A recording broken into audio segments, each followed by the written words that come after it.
Well, once again, great to be with you tonight. Thank you for being here. I'll invite you to be back with us tomorrow as we talk about some hard sayings of Jesus.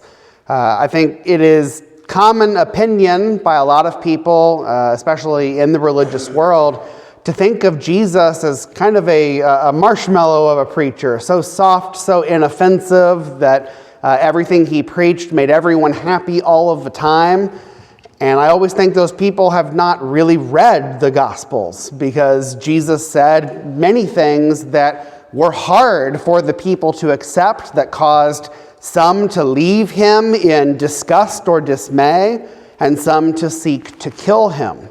We're going to look at some of those hard sayings, those hard truths that Jesus taught, and see if they seem hard to us, if we are willing to accept them. It is not always easy to be a Christian, but we have to do not just what is easy, but also what is hard. That will be tomorrow night's lesson. Hope you'll be back with us for that. This evening, we'll be studying from the book of 1 Samuel, predominantly in 1 Samuel 1 through 3. Samuel was one of the great prophets of the Old Testament. He became famous in all Israel. In 1 Samuel chapter 3, verses 19 through 21. 1 Samuel chapter 3, verses 19 through 21. And Samuel grew, and the Lord was with him, and let none of his words fall to the ground. And all Israel from Dan to Beersheba knew that Samuel was established as a prophet of the Lord. And the Lord appeared again at Shiloh, for the Lord revealed himself to Samuel at Shiloh by the word of the Lord. Samuel became established as this prophet, and everyone knew him. Everyone knew that the Lord was with him, and the Lord indeed was with him. In the passage that we had read for us in the scripture reading, chapter 7, we see how Samuel led Israel to greater faithfulness. He called on the people to put away idols and to seek reconciliation with God. It was important to him that they be faithful to the Lord. Samuel was truly a great man. How did he become this hero of faith? We can tell two very different stories about Samuel's upbringing and influences. From one perspective, his spiritual maturity seems inevitable. He had many good influences that helped him learn to know God and love God and encouraged him to do what was right. And so going along with those influences, it is natural that he became the man that he did. But from another perspective, it seems impossible for Samuel to become such a mature man of faith. He had negative influences that showed him the wrong way to serve God, things that brought tension and difficulty, and bad examples that could have swayed him to be very worldly. His influences pulled strongly in both directions.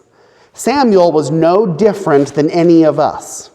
Ultimately, he had to make his own choices in life. We're going to look more in depth at the positive and negative influences that he had in his life, and then try to compare them to our own stories. I don't know exactly what your story is. You don't know exactly my story, but I'm willing to bet that you have a mixture of influences like I do. And so the ultimate question we have to ask is, who will you become? Samuel was born to godly parents. This is a blessing that not everyone has, but he did. We can look first at his father. In 1 Samuel chapter 1 and verse 3,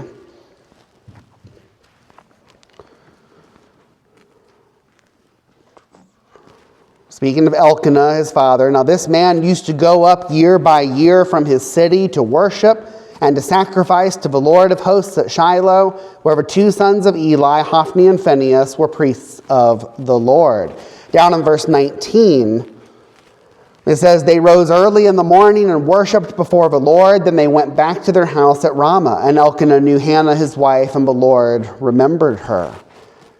And then down in verse 21 as well, it says, the man Elkanah and all his house went up to offer to the Lord the yearly sacrifice and to pay his vow. Samuel's father Elkanah was a good and righteous man. It was important to him to serve the Lord. It was important to him to lead his family to serve the Lord. They went to the effort of coming every year to Shiloh to fulfill their duty to God.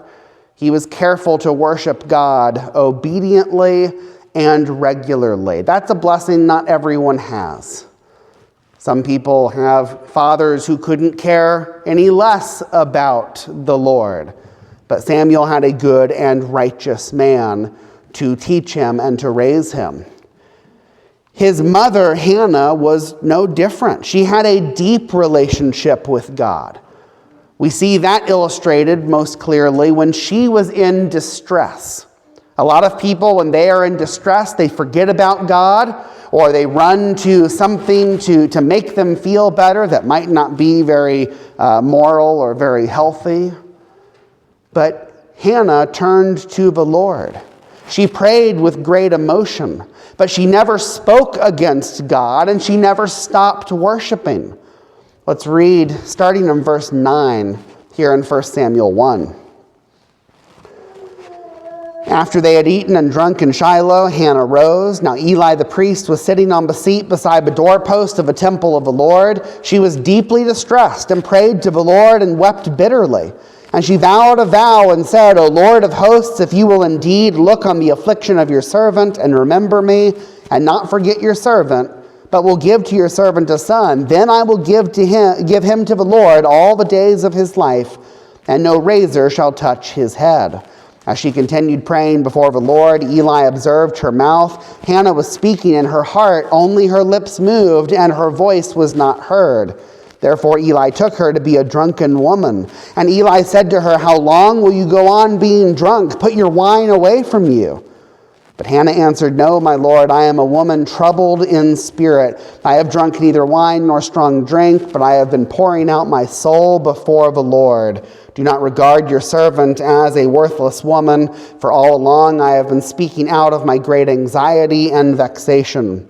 Then Eli answered, Go in peace, and the God of Israel grant your petition that you have made to him. And she said, Let your servant find favor in your eyes. And the woman went her way and ate, and her face was no longer sad. They rose early in the morning and worshipped before the Lord. Then they went back to their house at Ramah, and Elkanah knew Hannah his wife, and the Lord remembered her. Hannah had so much distress and so much grief and pain from wanting a child that when she went to the house of the Lord to pray, she appeared to Eli as though she were drunk.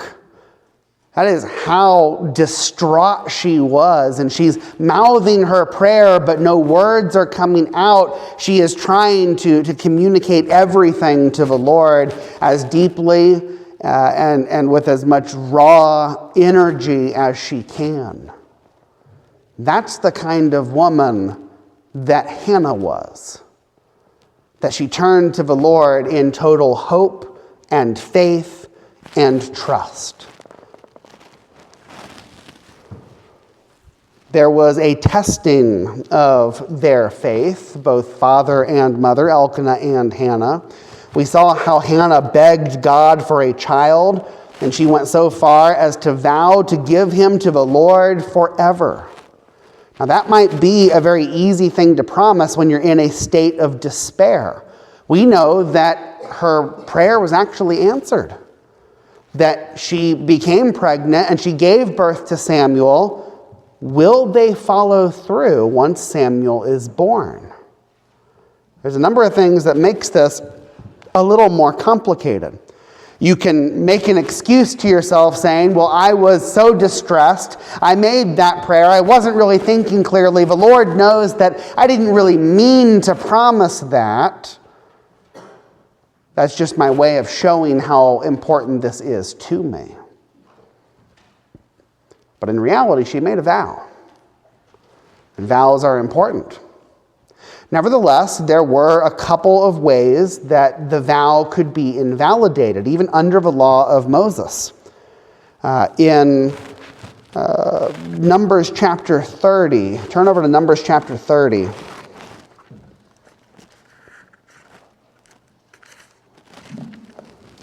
Verses 10 through 15.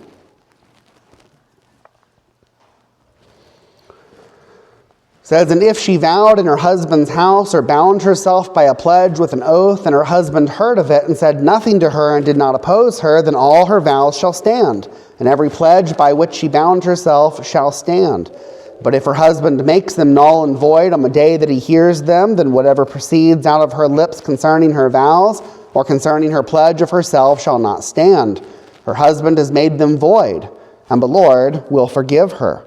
Any vow and any binding oath to afflict herself, her husband may establish, or her husband may make void. But if her husband says nothing to her from day to day, then he establishes all her vows or all her pledges that are upon her. He has established them because he said nothing to her on the day that he heard of them. But if he makes them null and void after he has heard of them, then he shall bear her iniquity. This is a provision in the law of Moses that when a wife has made a vow that the husband judges to be rash or thoughtless, that he can invalidate it. As head of the household, that he can say, this is not a vow that we are going to keep, as long as he does so. As soon as he hears of it, the Lord says that that will be forgiven. So there's an opportunity here. Elkanah could say, Hannah made this vow and she was very distressed, but she didn't consult me. And I didn't agree to this. And Samuel's my son too. And so under this provision, I invalidate this vow as rash and thoughtless. Then we can keep our son. That was one way that they could have invalidated the vow. There was another way, but they could have done it as well. In Leviticus chapter 27, Leviticus 27, this does not invalidate the vow actually, but it's a substitution for the vow. In verses 1 through 8 of Leviticus 27, the Lord spoke to Moses, saying, speak to the people of Israel and say to them, if anyone makes a special vow to the Lord involving the valuation of persons, then the valuation of a male from 20 years old up to 60 years old shall be 50 shekels of silver according to the shekel of the sanctuary.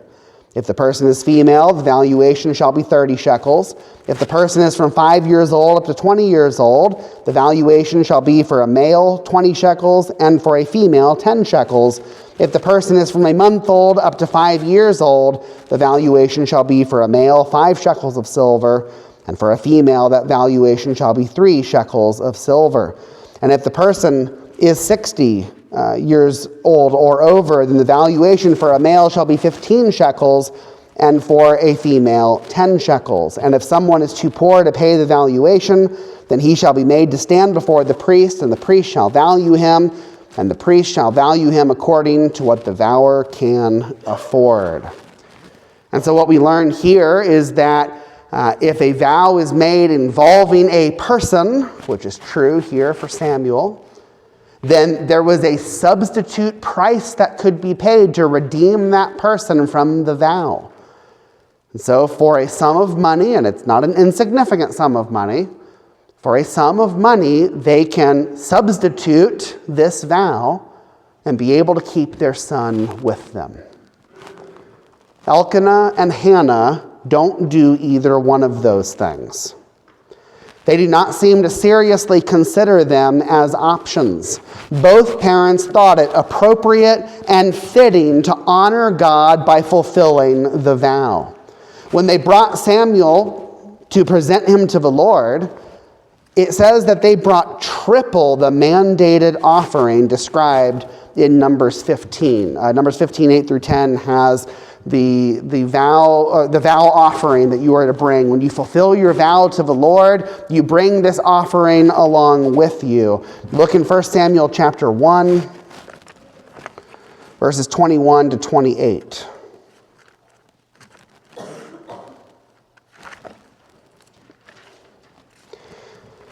1 Samuel chapter 1, verses 21 to 28. The man Elkanah and all his house went up to offer to the Lord the yearly sacrifice and to pay his vow. But Hannah did not go up, for she said to her husband, "As soon as the child is weaned, I will bring him, so that he may appear in the presence of the Lord and dwell there forever." Elkanah, her husband, said to her, "Do what seems best to you. Wait until you have weaned him. Only may the Lord establish his word." So the woman remained and nursed her son until she weaned him. And when she had weaned him, she took him up with her, along with a 3-year-old bull, or New King James says 3 bulls, an ephah of flour, and a skin of wine, and she brought him to the house of the Lord at Shiloh. And the child was young. Then they slaughtered the bull, and they brought the child to Eli. And she said, "O my Lord, as you live, my Lord, I am the person who was standing here in your presence, praying to the Lord. For this child I prayed, and the Lord has granted my petition that I made to him. Therefore I have lent him to the Lord. As long as he lives, he is lent to the Lord." And he worshipped the Lord there. They don't hesitate to bring their son and give him to the Lord as Hannah vowed. They don't look for any opportunity to invalidate the vow or substitute the vow. And when they do bring him, they bring the mandated offering and more. Is that a sign of somebody who's doing so with hesitation or disgruntled nature? No, these are people who are thankful. What's described in Numbers 15, compared to what we see here in 1 Samuel 1, is 2 very different pictures. That they bring triple the offering, at least in the flour and the wine, and depending on the manuscript, you go with the bulls as well. Either way, they are excited and thankful to fulfill their vow to the Lord. Then when we get to chapter 2, we see that Hannah gives this incredible prayer to the Lord. It's a prayer of thanksgiving and praise to God, and it's one of the most inspiring texts in the Old Testament. Let's read that here, 1 Samuel 2, verses 1 through 10. And Hannah prayed and said, "My heart exults in the Lord. My horn is exalted in the Lord. My mouth derides my enemies because I rejoice in your salvation. There is none holy like the Lord, for there is none besides you. There is no rock like our God. Talk no more so very proudly. Let not arrogance come from your mouth, for the Lord is a God of knowledge, and by him actions are weighed. The bows of the mighty are broken, but the feeble bind on strength. Those who are full have hired themselves out for bread, but those who are hungry have ceased to hunger.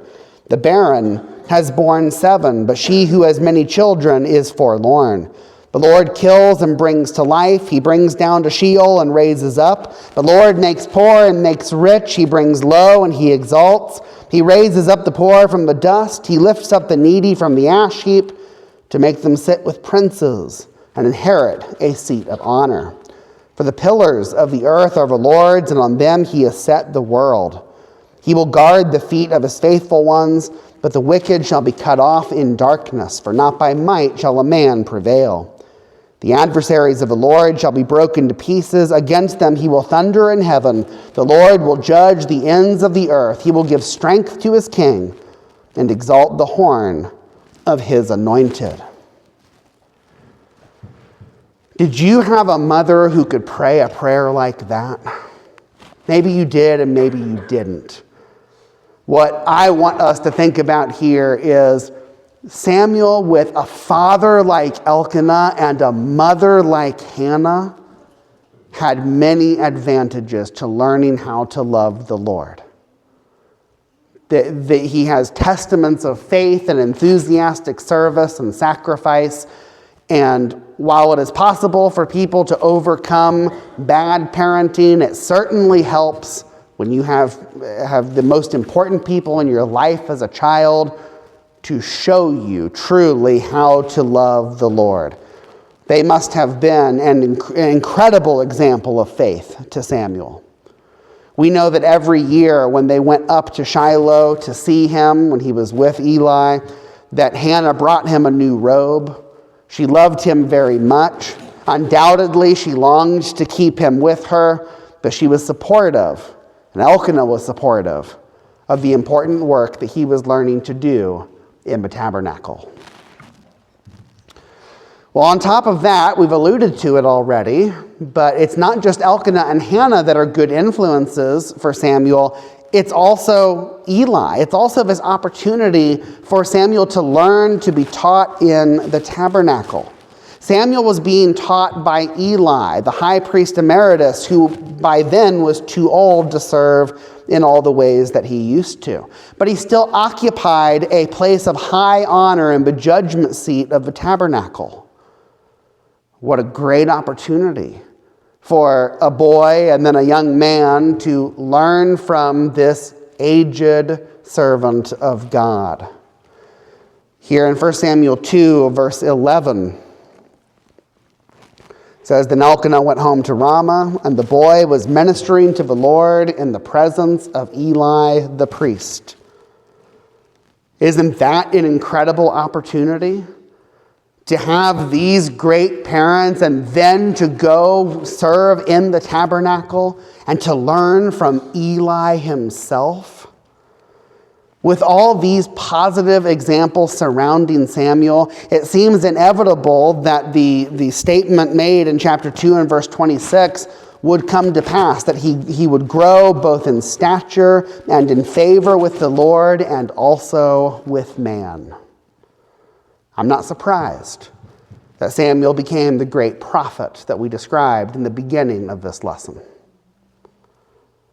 However, I am a little surprised because these are not the only influences that Samuel had. Samuel also had these negative examples that taught him bad lessons, even from an early age. We know that Samuel existed in a time of spiritual famine. Judges 21:25 says, in those days there was no king in Israel. Every man did what was right in his own eyes. Are we affected by the culture around us? It's hard not to be. This is the culture that Samuel grew up in, where people did not serve God, where people were not interested in being faithful, where everyone did whatever they felt like. Would that be hard to grow up in such a time? Of course it would. In 1 Samuel chapter 3 and verse 1, we see the condition of things during his youth. It says, Now the boy Samuel was ministering to the Lord in the presence of Eli, and the word of the Lord was rare in those days. There was no frequent vision. There was not much revelation from the Lord, and there were not many people who were seeking revelation from the Lord. Not many people who were interested in what had already been revealed from the Lord. It was dark days in Israel at this time. Without a strong resolve to do otherwise, most people just go with the flow of the people around them. If Samuel did that, he would be a very wicked man. Samuel already started at a disadvantage just from the state of the nation around him. We also know that there was some tension in Samuel's family. We painted a picture of Elkanah and Hannah as being very faithful and devoted servants of God, and that is true, but he did not have perfect parents. His father Elkanah had taken Peninnah as a second wife because Hannah could not bear children. Look in chapter 1, verses 1 and 2. There was a certain man at Ramathaim Zophim of the hill country of Ephraim, whose name was Elkanah, the son of Jeroam, the son of Elihu, son of Tohu, son of Zuph, an Ephrathite. He had two wives. The name of the one was Hannah, and the name of the other Peninnah. And Peninnah had children, but Hannah had no children. This was a situation ripe for tension and difficulty that that Elkanah and the wife that he loved were not able to have children. That was not just a nice thing to have in those days. That was needed for survival, really. The retirement plan of ancient times was that your children would take care of you for the vast majority of people. And if you did not have children, then you would be reliant on the generosity of your community. And you could legitimately starve to death. So this was a scary reality for Elkanah and Hannah to face. Hannah had all of the conflicting and difficult emotions surrounding this, even that women have today if they are not able to bear children and want to.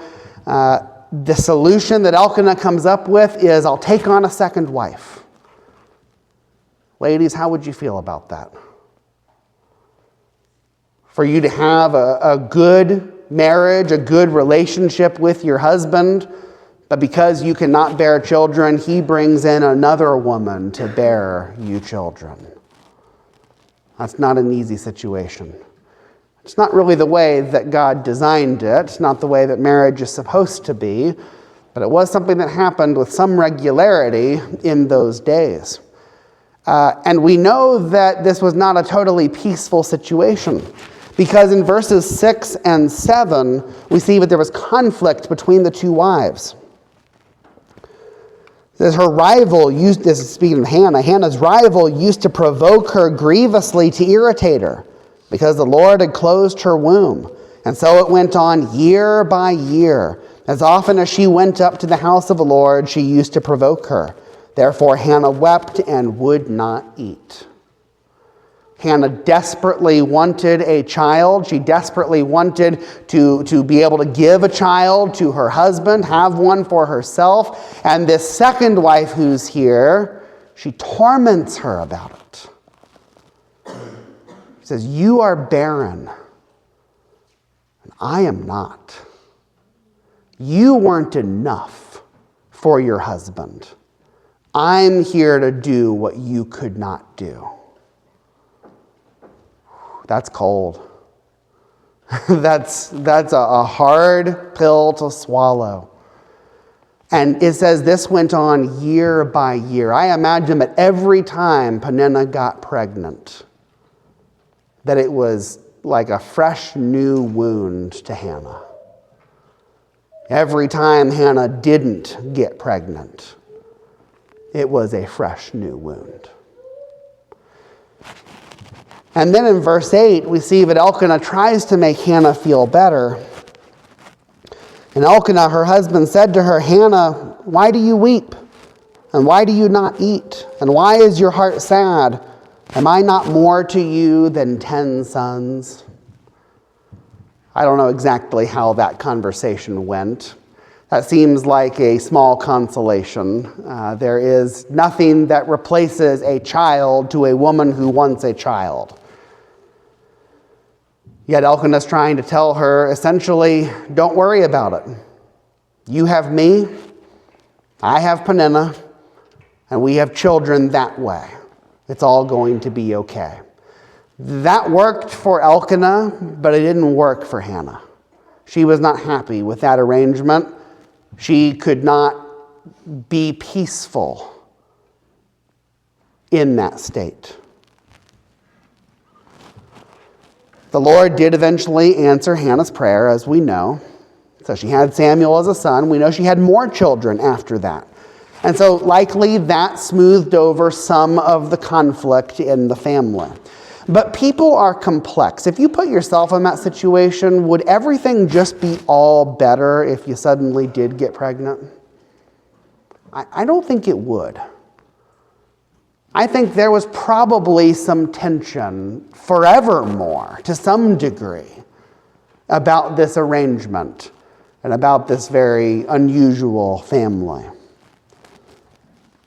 We have to read between the lines a little bit here, and it's hard to draw any firm conclusions, but who knows what kind of influence that may have had on Samuel, what effect that had on him, what view he grew up with as to what a family should be, and how you treat your wife.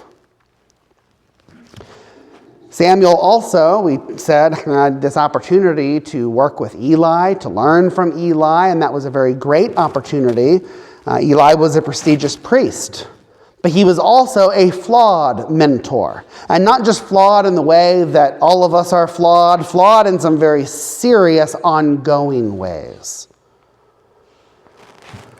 In 1 Samuel chapter 3, verse 13,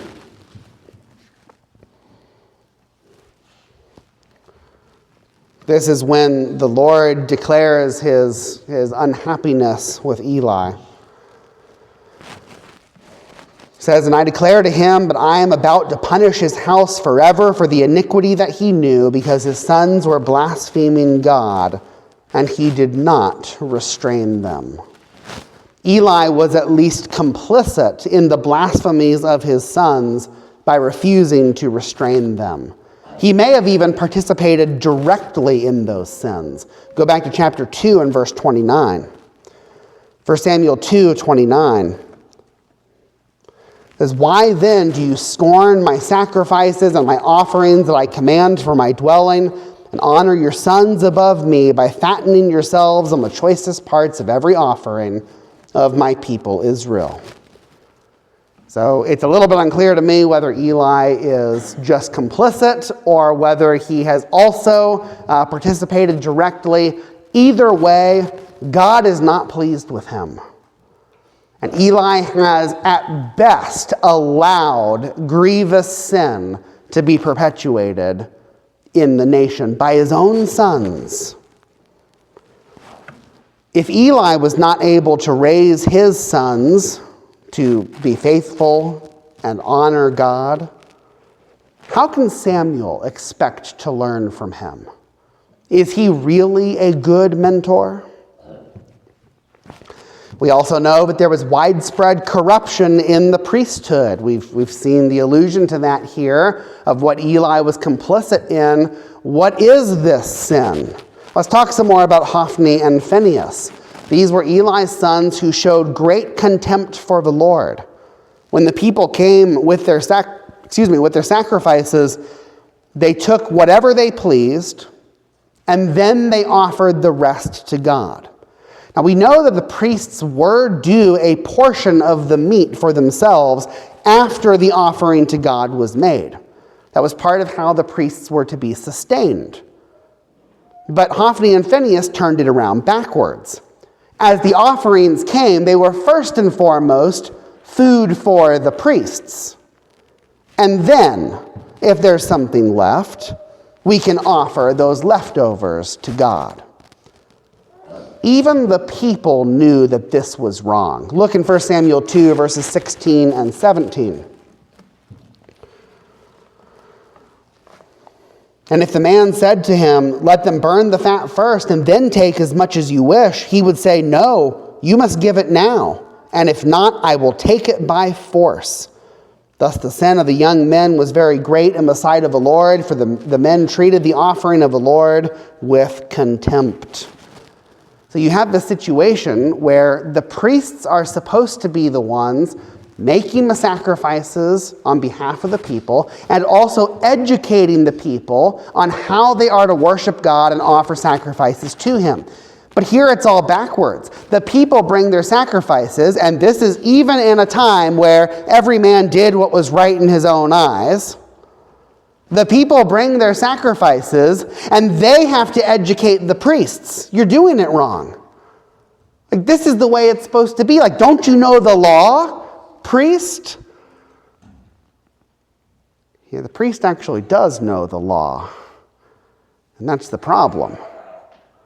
He doesn't want to follow it.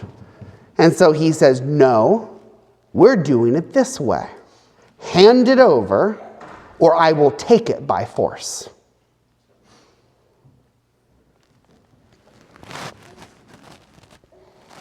This practice was not confined to Hophni and Phinehas.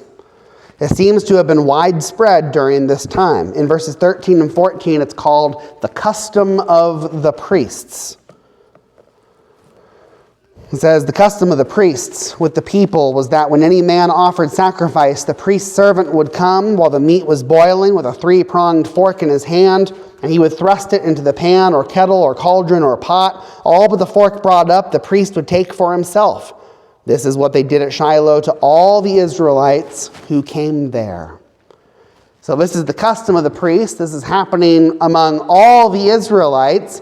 Hophni and Phinehas may have been prominent, but they're not handling the sacrifices for all the Israelites. This is happening among the priests and has spread from the corruption and sin of the sons of Eli. We also know that Hophni and Phinehas abused their position as prominent priests to commit fornication with the women who served at the entrance of a tabernacle. Down in verses 22 through 25. Verse 22, now Eli was very old, and he kept hearing all that his sons were doing to all Israel, and how they lay with the women who were serving at the entrance to the tent of meeting. And he said to them, why do you do such things? For I hear of your evil dealings from all these people. No, my sons, it is no good report that I hear the people of the Lord spreading abroad. If someone sins against a man, God will mediate for him. But if someone sins against the Lord, who can intercede for him? But they would not listen to the voice of their father, for it was the will of the Lord to put them to death. These priests were content to openly commit fornication with the women serving at the entrance of a tabernacle. They're not keeping it particularly secret because everybody knows about it. And it says that Eli kept hearing about it. So this is more than just an idle rumor or two. It's that people keep coming to Eli and saying, do you know what your sons are doing?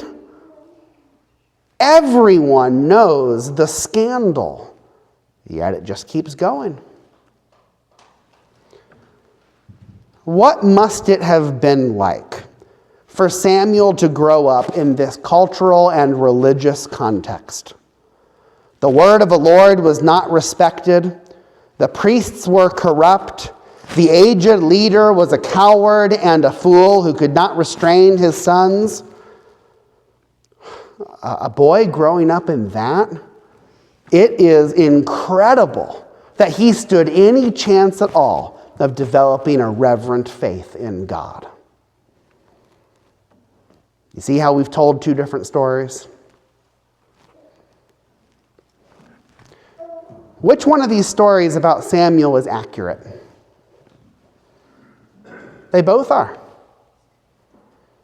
Both are true. Both are real to Samuel. His upbringing and influences were as complex and varied as ours are. Could you tell the same stories about yourself? I can. I am blessed to have two parents who love God and who raised me to love God. The greatest thing my parents ever did for me was raise me in a way that showed that there's something bigger than mom and dad. There's something bigger than any of us. That we all have to live by these rules. We all have to submit to the Lord because He is our God. I am eternally grateful to them for raising me in that way. I have mentors and positive examples that encourage me. Stephen's here, one of those mentors, one of those men who has helped me and taught me and shaped me in a lot of ways. I have others that I can list who've done the same thing. I am spoiled and blessed with an abundance of those people who have made me the person that I am today. I'm thankful for that. But I also have plenty of people in my life who disappoint me. More importantly, who have disappointed God. People who are not faithful. People who once served God but gave up. People who once considered whether it was a good idea to serve God and then decided that they didn't care. When I was a teenager, I was learning to preach. I had some opportunities to fill in and preach. An extended family member of mine came to hear me preach, to support his family member. He was not a religious man, didn't care about religion, and so he fell asleep while I was preaching. He was only there to hear me, but even that was not meaningful to him. He never became a Christian. He never served God. There are others in my family, others in the church where I grew up, who gave up on the Lord. I can think of one of the deacons in the church where I grew up, who is no longer faithful to the Lord, who gave up on God.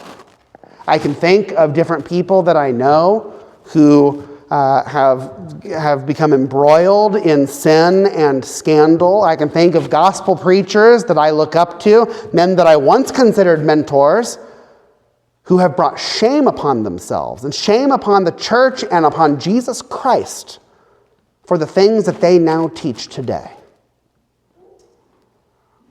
Those people drag me down. All of those people give me a negative example and threaten to destroy who I am today. So who am I going to be? Who gets the credit and who gets the blame for who I become? In reality, Samuel had a choice to make. He had to speak up when the Lord called for him in the night. He had to tell Eli the hard truth. He had to step up and be the prophet that Israel needed as God directed him. In reality, I have to decide who I am going to be. I have to choose to be faithful to God. I have to choose to pay attention to the good examples, the good influences that encourage me, and to look at the negative examples as cautionary tales and nothing more. I don't know what your story is, but I'm willing to bet that you could make a similar 2-column list. Some people in your life who have been good examples to you, and some people in your life who drag you down. Who will you become? This isn't just about being a child, being a child and growing up as if the choice is made for good once you become an adult. We are still affected by influences and examples even as adults. There are people who do well for a few decades and then give up on God. Who will you become? Who are you today? If you are the type of person who blames certain people in your life for who you are, I want you to remember Samuel. Because some people will say, I would be a Christian, I would serve God, I would try to do what's right, but my parents were scoundrels. My parents messed me up. My parents did all sorts of evil things, and so there's just no hope for me anymore. Even if that's true for you, and I know that it is for some, you still have to make the choice for yourself. No matter how many people have disappointed you, no matter how many people around you have failed, you need to serve God. Who will you become? You can make that choice today. In the end, it will not be your examples and influences that have to answer for your actions, not most directly. They'll answer for their own deeds. They'll have to face the Lord for what they do, but you will have to face the Lord for what you do. And Jesus will not accept any excuses. So come to Jesus today. Turn to the Lord and repent of your sin. If you're not a Christian, you can become one by believing in Jesus as the Christ, repenting of your sin, confessing that Jesus is Lord, and being baptized. That washes away your sins and starts you on a journey of serving God. And you join a family of people who will be here to support you and help you and hopefully be a good example to you, and you can be a good example to them. And there will be some people who disappoint you. You can try to reel them back in, but you will be on that road to heaven. And what a blessing it is. If you're a Christian who has been torn down by negative examples in your life, and so you've fallen into sin, quit making excuses for yourself. Be a man of God, be a woman of God, and make the choice to do what is right. Repent and be right with God today. However we can help you, come now and let us know as we stand and sing.